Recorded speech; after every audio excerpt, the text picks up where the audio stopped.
but too many of us sort of tend to do too much, want to overwork something. And I find with my own journey, whenever I'm working on dishes, if it's got too far away from the core of the product, then it's a failure. Because what will happen is people will eat it and they won't understand the food. And so it shouldn't only be, it must be delicious, but it needs to also represent that food. So people's palate memories and culinary memories are built around the dishes that you meet. So they know instinctively what saltwater crocodile tastes when it's cooked properly.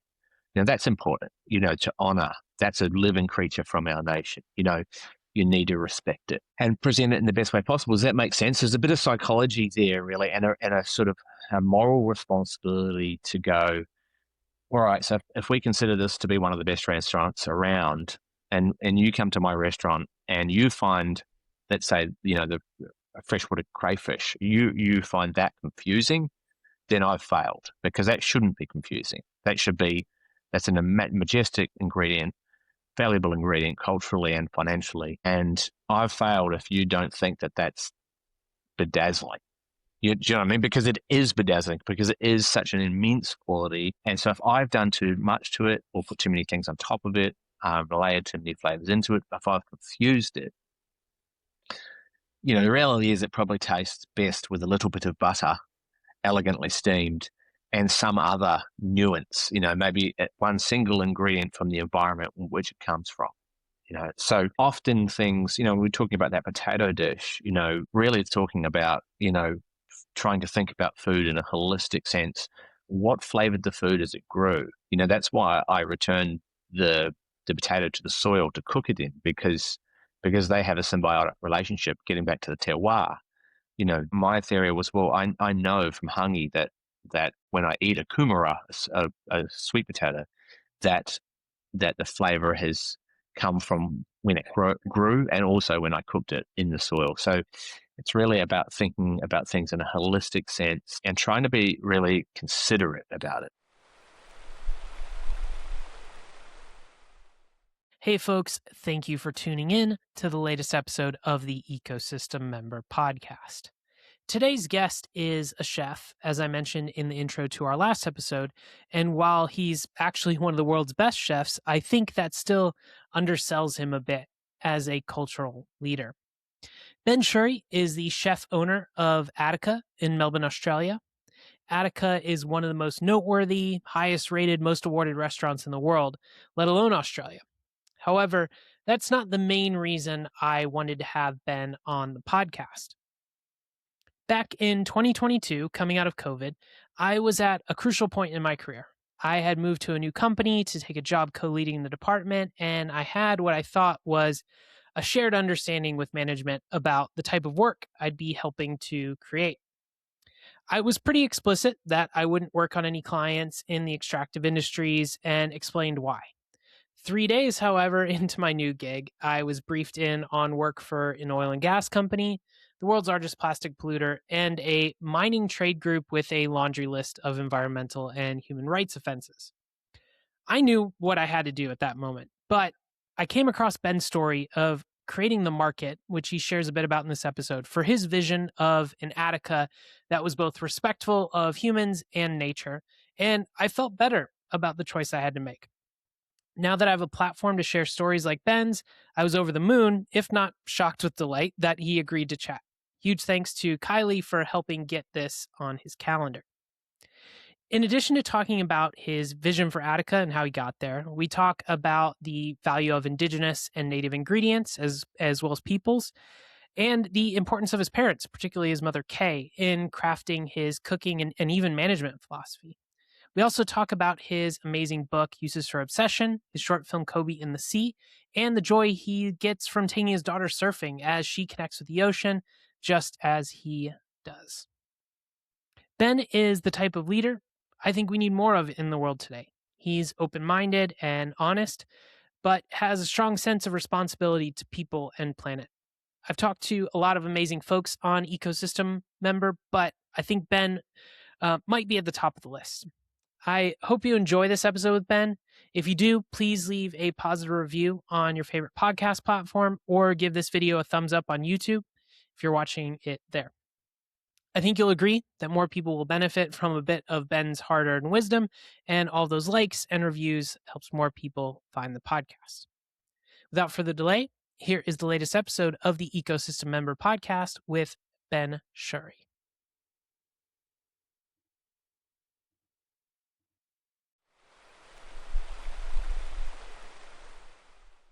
Today on the Ecosystem Member Podcast, I am really excited to be joined by Ben Shewry, chef owner of Attica in Melbourne, and the author of a really fantastic book, Uses for Obsession, that I highly recommend. Thanks for joining us today, Ben. Hey, thanks, Rick. Nice to be here. So you grew up in rural New Zealand. You're now running Attica in Melbourne, Australia. How do you think about your relationship with nature? Has it changed over time as you've changed locations? I know you've worked other places all over the world. How do you think about your relationship with nature, and has it changed over time? I tend to think about my childhood, which I took for granted for many years. I had a really idyllic experience growing up in a very, very remote part of the world. And nature was our natural playground growing up without a lot. It was where we spent our time. It was what we sort of observed. It's where we gathered foods from the land. That was sort of happening from the time that I was born until, I was 13 or 14.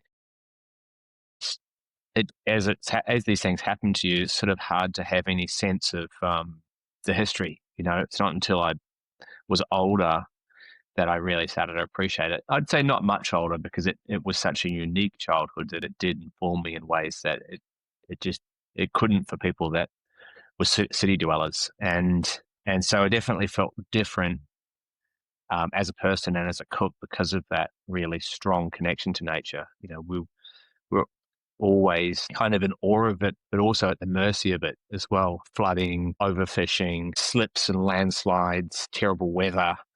It's just normal, just really, really normal childhood. And just my father is quite a gentle person, and there's a really big hunting culture in the area that I grew up in, but he wasn't a natural hunter. He certainly detested hunting for sport and wouldn't allow it on our property. He would only hunt for food if we needed to eat. But I don't think he derived any pleasure from it. And that it left a pretty strong mark on me as a person. And in your episode of Chef's Table, you talk about this experience of nearly drowning as a kid, harkening back to some of those memories you just mentioned. And then you later create this dish at Attica that is meant to sort of replicate the feeling of that, or something of the experience of that. That's quite an extreme example. Some people that are listening probably need to go watch that episode for it to make sense. But how has that experience of growing up in rural New Zealand and that connection with nature influence your food? That's one example, but are there any others? Are there any other sort of principles you carry with you, or philosophy? Sure, yeah. I mean, one of the core philosophies was just never could be a misunderstanding about where food was coming from. When Dad would slaughter an animal right in front of you, you understood very directly what that meant, where meat came from. And there's just all of the examples of food in my childhood are like that, like my mother's significant vegetable garden. I remember we would have what we call shearers come to the farm once or twice a year, and they would come and shear all the sheep. It's a sheep and cattle farm. And that was a big deal. It was a very busy time. Probably got 10 people sharing the sheep across a week. And my mother would cook for them 4 or 5 meals a day. They eat heaps. It's an incredibly physical undertaking. And I remember trying to help her in varieties of ways as a kid, but terribly, just as a toddler, just being super annoying. One thing that I did, I remember I went to the garden one day and I decided that I would harvest all of the corn for the shearers, and it was all baby. And I picked every single piece of corn, and and my mother said, well, Ben, if you'd held on for 2 months, then we would have actually been able to enjoy the corn. She was very gentle about it, but that must have been pretty gutting, because that was very much food that we needed. My parents didn't have a lot of money. So it's just little interactions like that. Lots of interactions on the coast with shellfish and fish. Lots of time spent on the river, fishing, and just always just sort of with the knowledge that things can change, that the environment's changed, that Dad set really strict rules around how much you should take from nature. And that included even things like berries or wild plants. So a really thorough education as a child, and of course that has informed my mind and my experience as an adult, and especially as a chef. I think it's probably the thing that set me apart from my peers, really, the understanding of environment and what's happening in the world based on, a couple of decades in my youth. And that sort of connection, talking about knowing where your meat came from, your mother's vegetable garden, actually fishing. There was a quote from former White House chef advisor Sam Cass, who talked about food being one of the last ways that for many people they connect with nature, like that the actual food on their plate. And there's a passage in Uses or Obsession where you talk about every time I work with native food, I listen. And so you've had this amazing connection. When you think about, primarily using Australian ingredients at Attica, things that many people may have never even tried, like, why is that important to you to help bring that piece of nature almost to people through the plate with these Indigenous ingredients and native ingredients? Well, Indigenous ingredients and Indigenous people tell the truest story of any country. And so I grew up in New Zealand with New Zealand Maori people, with friends and family. And I grew up with the traditional cookery method of the Maori people, the hangi. And I remember just as a child, I mean, it's really hard not to be intoxicated by that method. You dig a pit, you place branches across it, rocks on the branches, more firewood. You start a big bonfire, the rocks fall into the pit, and then you essentially layer food over the rocks with other things as well. And then you bury the whole thing in the earth and you let it cook for 10, 12 hours. It's a real undertaking and it's absolutely delicious.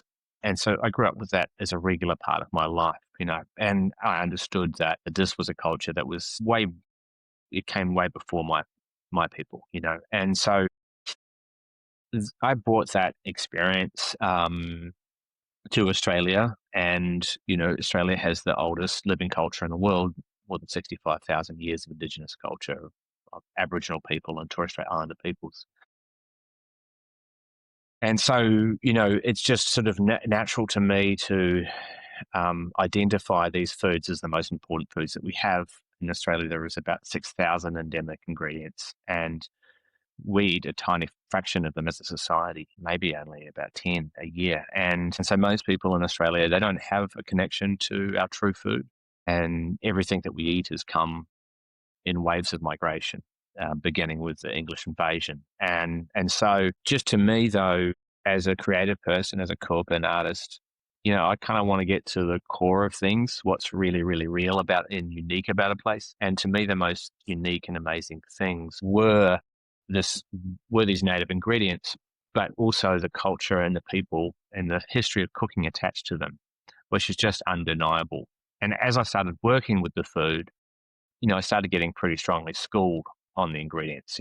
When you work in a country that has such an ancient living history, you have a tendency to get ahead of yourself. You might make something and think, wow, that's really unique.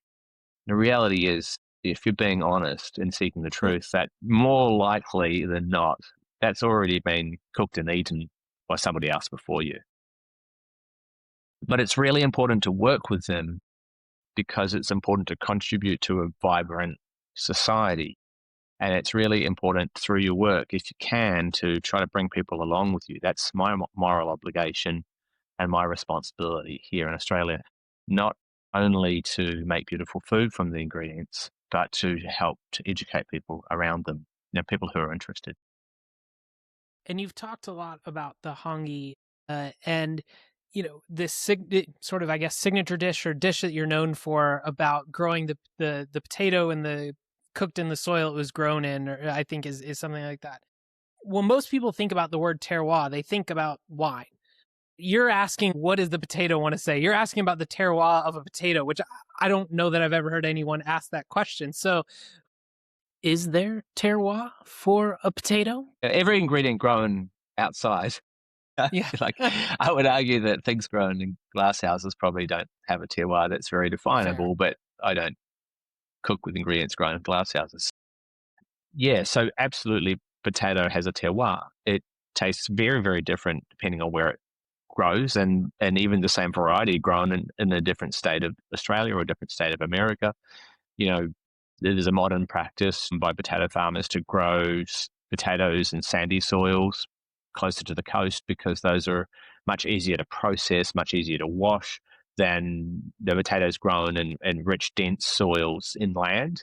And then that's to the detriment of the potato because there's not as much flavor in those soils. They're degraded by the poor nutrient, by the actual poor quality of the soil often, especially around where I'm from here in Victoria. So the where the potato comes from matters. It will taste different in different environments, and you can put two potatoes side by side and they could taste very, very different. And that's kind of a fascinating idea to me because that's not really, we don't really think of that when we eat a potato. I mean, not only do we often not represent potatoes in the best way as cooks, but we often don't think about the importance of where they've come from and the effect of flavor, because we're really talking about flavor here more than anything. And I had previously talked to Chef Dan Hunter, who expressed some similar notions. I mean, he's got like a garden around his restaurant that produces a mass amount of food. Part of the reasons he said he did that is because sort of mass food production is not oriented towards flavor. But it sounds like if we paid more attention to the soil where things are grown and making sure that that was set up properly, we'd probably have even more delicious food across the board rather than just thinking about scale. Sure. I mean, Dan does an absolutely amazing job at Bray, both as a restaurant and as a farmer. In Victoria, we're fortunate to have a lot of smaller farmers and we're able to buy great ingredients. You know, this wasn't really the case 20 years ago when I started out at Attica. It was a little harder. It was a little bit more homogenous. Everything would come from the central market. Now you can buy fantastic foods either through specialist wholesalers who collate great ingredients from farms or directly with the farms themselves. And that's a massive change that we've seen I would say, in the last decade. My specific interest, though, is less in those foods that have been brought here by other people and more about the foods that belong here, because those foods are really our guide for the future. You know, they're really kind of the most sustainable because they, if you like, were invented by the country. They only exist here. That's what makes Australia so fascinating and unique. And so this idea of getting to the core of things, there's a chapter in your book that I really enjoyed, Uses or Obsession, where you talk about a famous Italian chef who has a very inventive dish that most people who are foodies that might be listening to this will know about 5 ages of Parmigiano Reggiano. And experiencing the dish, you wrote, "What the fuck just happened? I can't work out if I've just been assailed by a deranged megalomaniac or subjected to one of the greatest artworks of my life." I guess like part of that is like thinking about this core of things and knowing the terroir and that flavor comes from great ingredients grown, the right way and, delivered to the plate by amazing chefs. But how do you think about balancing that creative inspiration and kind of putting your mark on it versus letting the inherent quality of the ingredient, I guess, shine? I mean, for me, it's always about letting the inherent ingredient shine. I actually think that as cooks that we have a moral obligation to the foragers, to producers, to farmers, to suppliers, to display and work with their ingredients in the most sensitive and direct way possible. There's a lot of ego in cooking, and the thing is that, I'm 48. I've been cooking since I was 10, and well, before that, but cooking in restaurants since I was 10. And the reality is the further that I go on, the simpler I'd like it to be, the less confusing, but that's much, much harder to do. It's actually easier to put lots of layers on food and mask them, and especially if you're cooking with inferior ingredients. And so I think my job is to actually source amazing ingredients. That's probably the biggest part of the job. And then really to unlock their magic, I suppose. And sometimes, with native foods, I don't have the cultural context for it because I'm not from here. So I've got to go on a really long journey of either listening to Aboriginal friends and mentors and cooks or experiment until, I find something that's glorious about it. Because I wrote in the book that it's never the food's fault, that poor cookery is simply culinary illiteracy. But too many of us sort of tend to do too much, want to overwork something. And I find with my own journey, whenever I'm working on dishes, if it's not really If it's got too far away from the core of the product, then it's a failure. Because what will happen is people will eat it and they won't understand the food. And so it shouldn't only be, it must be delicious, but it needs to also represent that food. So people's palate memories and culinary memories are built around the dishes that you meet. So they know instinctively what saltwater crocodile tastes when it's cooked properly. Now that's important, to honor. That's a living creature from our nation. You need to respect it and present it in the best way possible. Does that make sense? There's a bit of psychology there, really, and a sort of moral responsibility to go, all right, so if we consider this to be one of the best restaurants around, and you come to my restaurant and you find, let's say, the freshwater crayfish, you find that confusing, then I've failed, because that shouldn't be confusing. That's a majestic ingredient, valuable ingredient culturally and financially. And I've failed if you don't think that that's bedazzling. Do you know what I mean? Because it is bedazzling, because it is such an immense quality. And so if I've done too much to it or put too many things on top of it, layered too many flavors into it, if I've confused it, the reality is it probably tastes best with a little bit of butter, elegantly steamed, and some other nuance, maybe one single ingredient from the environment in which it comes from. So often things, we're talking about that potato dish, really talking about, trying to think about food in a holistic sense.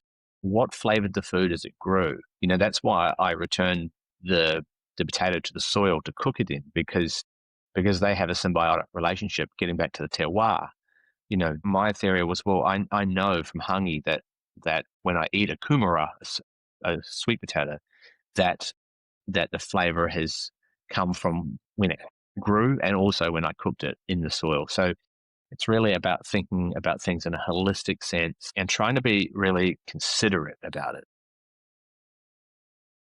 And so my professional culinary experience is limited to about 3 weeks as a busboy in the American chain Outback Steakhouse, which I'm sure many Australians might find offensive. So maybe I'm totally off on this, but I found it really interesting in your book. There's sort of this maxim from culinary school: the onion is invisible. And yet, you talk so much about the ingredient. I mean, part of your obsession is building this perfect lasagna, or maybe not perfect, but iterating on the lasagna in the book. And really, you talk about the importance of ingredients in that. Do you think that maxim has an influence on chefs' mindset when it comes to sort of the value and source of ingredients versus their technique and their cookery skills versus just what's already there?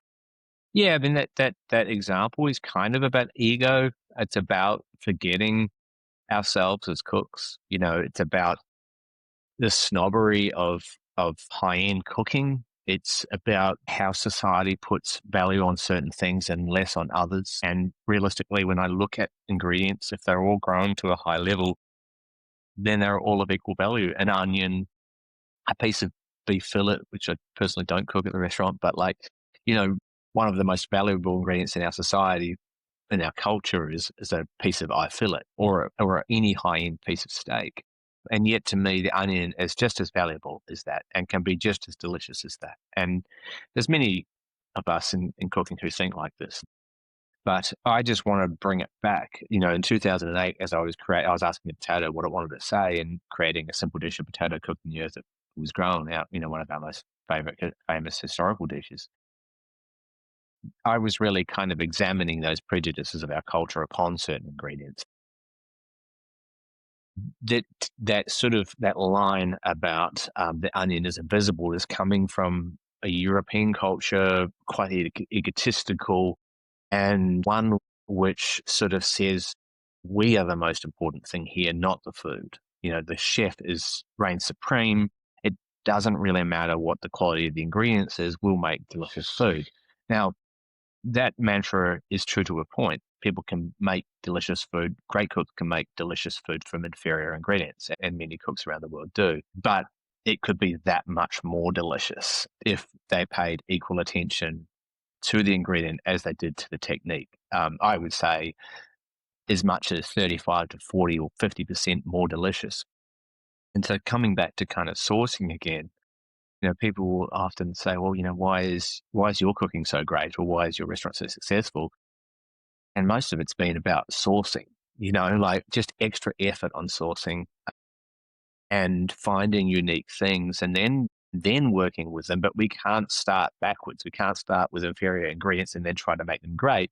If we do that, we'll never be great. It's just impossible. So the quality of the ingredient, the terroir of the ingredient is central to how successful I will be. And so we were talking a little there about chef and technique, and thinking about, how you run Attica sort of as partially as the business lens. How do you balance sort of, I guess, the desire indulgence, as you mentioned with high-end cooking, like sometimes there's these infatuations with certain ingredients, and the desire to be, I guess, like sustainable in the sense of using local native ingredients. And sometimes I think from what I've read about your work, it involves creativity, like using invasive species for meat and things like that, which aren't native to Australia, but definitely fit in your ethos, even if they're maybe don't fit in high-end cooking as most people expect it.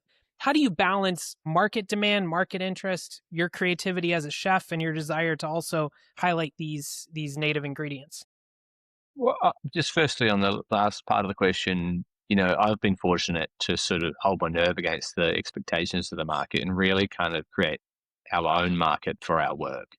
And that's been very, very tough, and it's well documented how hard that was. It was a decade of work to just kind of be taken seriously as, for what we're doing. I always believe, I believe in the goodness of this country, and I believe that people would meet us there, because our intentions were right. They were in a good place, not necessarily an egotistical place. I mean, in terms of, I don't really I don't use any farmed non-native animals, but I think there's a really strong argument for using invasive species when appropriate, because that's a really good use of that food that's not being celebrated, not being wanted, not being used. And in some cases, like very recently, we've started to use feral beef from up in Arnhem Land, and it's being sold to us by an Aboriginal community through Normandy bush beef. And so where we use that, because that's actually meeting all of our goals as well, is to involve Aboriginal people, support them in the food supply chain. They're also dealing with an ecological issue of these feral cattle ransacking the bush and the native environment. So it serves many of our ambitions to use that meat, and that would override any kind of doctrine by us that says we only serve native foods. Of course, we don't only serve native foods. There are not enough native foods to purely have a native food menu. All of the dishes involve native foods, whether that's through flavor, through spices, or through herbs, or fruits, or meats. So that's really kind of, sometimes it's about drawing attention to an issue, and also sometimes it's about how culture changes and shifts. And I might see something as a non-native food, but then, I might visit a community, and Aboriginal people might consider that, part of a natural landscape. And who am I to say that that's not, So there's a lot to learn. And I understand that, as a person really new to this country, I moved here in 2002. I'm not going to be able to learn even a tiny fraction of it in my lifetime. It's just so deep and vast. And I think reading your book and reading a lot about your work, you talk about creating your own market for your work, like wanting to do sort of a principled thing, what you thought was right, and having folks meet you there. That's clearly not always common or spread across the industry, even if we're looking beyond sort of culinary and the restaurant world. Like, maybe, I mean, you've talked a little bit about your parents and their influence. Like, where does that come from, that desire to have this sort of principled stance and do the right thing, even if it's tough? It definitely comes from my parents, my mother, Kay, in particular. She's really kind of the backbone of our family, ethically and morally, and has always had a really strong sense of social justice. It really affected me as a child. She was the sort of mother that would correct a child for ignorant thinking, and I hugely appreciate her influence. She's also the person that has the drive in our family. And so a lot of the good things that you would see in me, they come from my mother. And then, of course, in hospitality, it's such a diverse group of people. You work with so many different people, and it's one of the most wonderful things about it. But, I'm kind of constantly examining my own privilege, and throughout my career, I understand that my path to this place has been easier than some people, and some people have just had to fight so hard just to get here.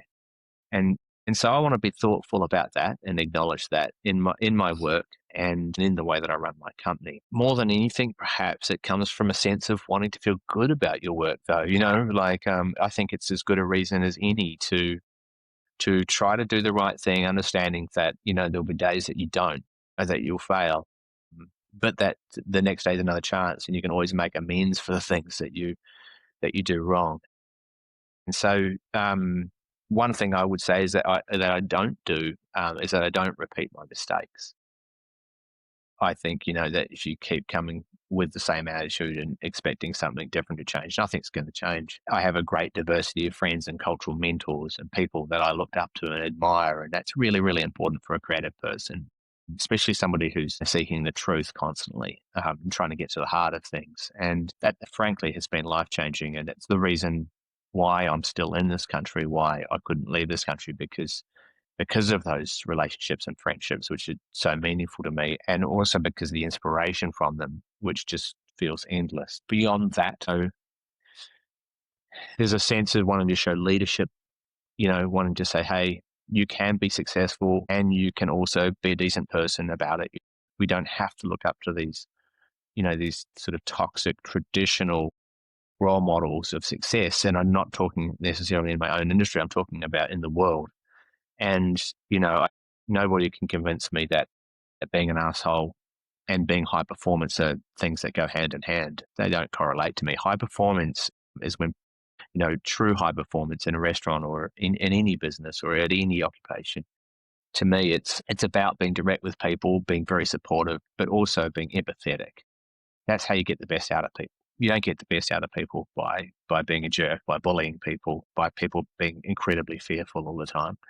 If you're in an environment like ours, which is high performance and attracts high performance people, in some ways you sort of have to unwind them a little bit to get the most out of them, but they don't need to be yelled at and bullied to perform. That nobody can convince me that that's a good idea. And, kind of you talked about these mentors you have, these cultural mentors, as a creative person. This week you delivered a speech, If You Want to Live a Creative Life, at the National Press Club of Australia. And when I was doing the research, I also saw you did a short film, Kobe in the Sea, which, you talked about that as intended as a return to nature. Like, as a person who lives a creative life, has a creative discipline as a job, can you talk about that film, how you live a creative life, and how maybe nature plays a role in that, as specifically around like the idea of creativity, even if it's outside of the kitchen? Yeah, I've always felt like an outsider, like I've never fitted into a lot of environments that I've been a part of, and including the machoism of the kitchen, and especially the sort of high octane aspects of our culture, the abuse of drugs and alcohol. And it's just never been something that sat well with me, because I was here the entire time because I loved cooking, because I thought it was the most brilliant thing that a person could do with their life, to cook professionally. And so anything that was sort of eroding that love I wasn't down with it, whether that was toxic behavior, whether that was the greed of humans and overfishing in our oceans. And so I, I also I am an introvert. And so, when I was making Kobe in the Sea, which I think was in around 2007 or 2008, it was just my way of communicating some of my hopes and dreams and knowledge to people by telling this story of sort of innocence lost, in a lot of ways. We lost our way. We used to care. Indigenous people have always cared for the land, always cared for the ocean in such profound ways. And then we lost that. We got greedy and we took too many fish, we took too many abalone, and we're only hurting ourselves. And so I started to see the effects of overfishing. It's really early to be talking about it, probably. And I didn't know how to talk about it. I couldn't talk about it publicly. Nobody wanted to listen. So I thought, well, maybe the best way to talk about this is to make a film, which talks about my personal story and how my father would take me to the coast and how he would point out, hey, there used to be abalone here and now there's not, and the only reason for that is because people are stripping them out by the thousands. And he wasn't down with it. It had made him very angry. And that really sort of stayed with me. And so I naturally wanted to pass that knowledge on to my son, Kobe, who turned 21 on Wednesday. He's a tiny little boy in that film. It's really about connecting to nature as humans, and about seeing that we're a part of it and that we don't run across the top of it, even though we think we do. It's about, intergenerational sharing of knowledge too, through my father's father to me, to my son. And there's a sort of a beauty, I think, in that, but we don't think about it. We just sort of move on real quick. And sometimes it's not until the ends of our lives that we reflect upon, what was passed on to us. And my relationship with creativity has changed, to involve all things, not just food, to involve the creative running of a restaurant. How do we get the best out of people? How do we give our customers the best possible experience? How do we tell that story to our community? And how do we responsibly do that? Because is it just about ego, or is it about actually contributing to something much greater than the needs of the individual and the needs of the restaurant? To me, great business it's a holistic thing. It involves community, it involves the environment.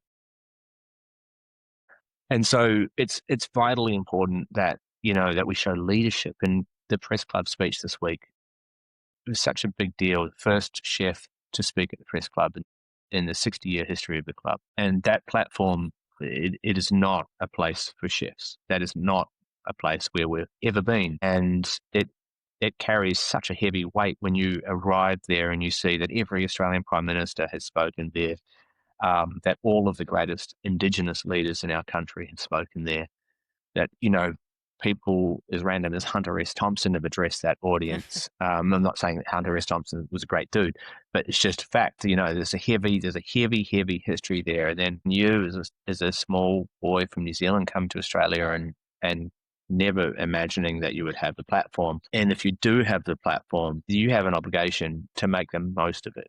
Not just for yourself, not just for chefs, not only for the community of Melbourne, but for the environment, for cultural mentors. What is your, obligation as a leader? It's to lift people up. It's not to lecture them. It's to say that you're fallible, that you've learned from it, and here's how. And to passionately discuss the issues that you face. Reason, though, not in a way that excludes people, a way that can bring people along whilst telling the truth. And the truth is never easy to hear. It's not easy for you or I to hear.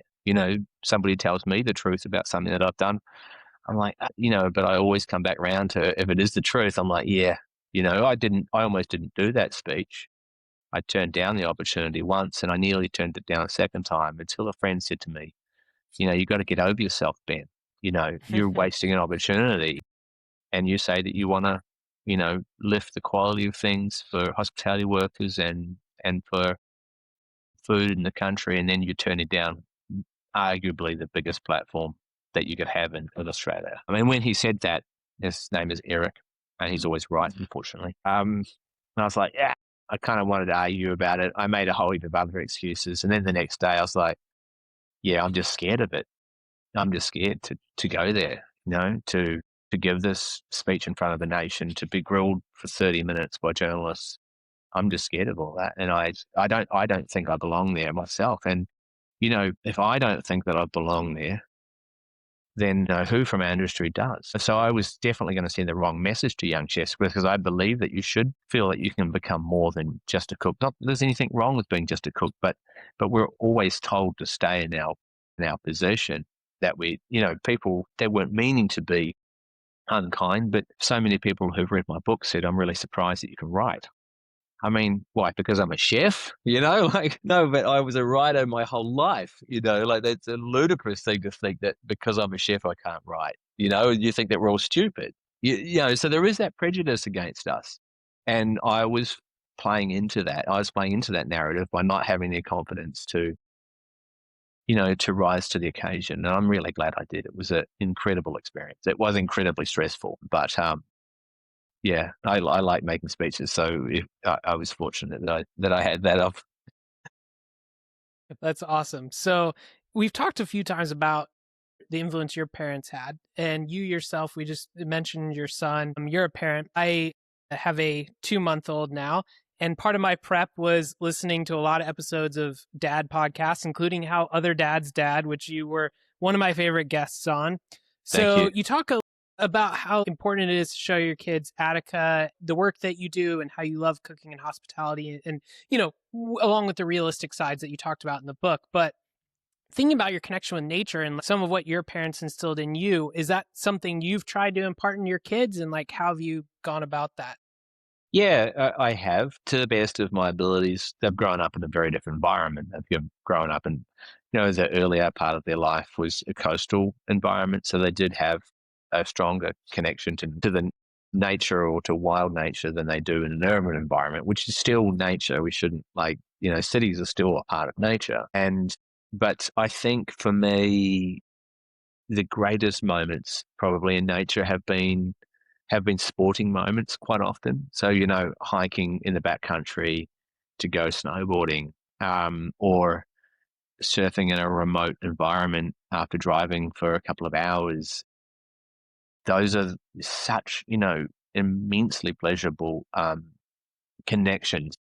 And so I've definitely done my best to share both those things. And my youngest, Ruby's 15, and in the last year she sort of just demanded that I take her surfing, and I wasn't surfing at the time. I had a break from it. And coming back to that with her has been so joyful, and just seeing her connection to the ocean and how much 15-year-olds are carrying quite a lot now. There's a lot of pressure on kids. They've come out of COVID. We haven't reckoned that with children yet.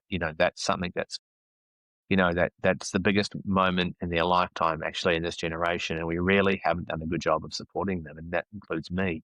So seeing her enter the water and exit the water almost as a different person, and just the love of being in the ocean and the way that it makes her feel, it's actually like enhanced my enjoyment so much, because children, they just express the core of anything just so much better than we do as parents, as adults. We get so cynical and ungrateful, and seeing this natural joy of this child learning to surf in beautiful places on the south coast of Victoria has been the greatest joy, actually. And it's a reminder to me to not only help protect these places, and never to take them for granted, but to sort of find, and it sounds corny, but like to find that childlike quality of play, in nature. I think that is one of the easiest ways that we can articulate the importance of nature to people.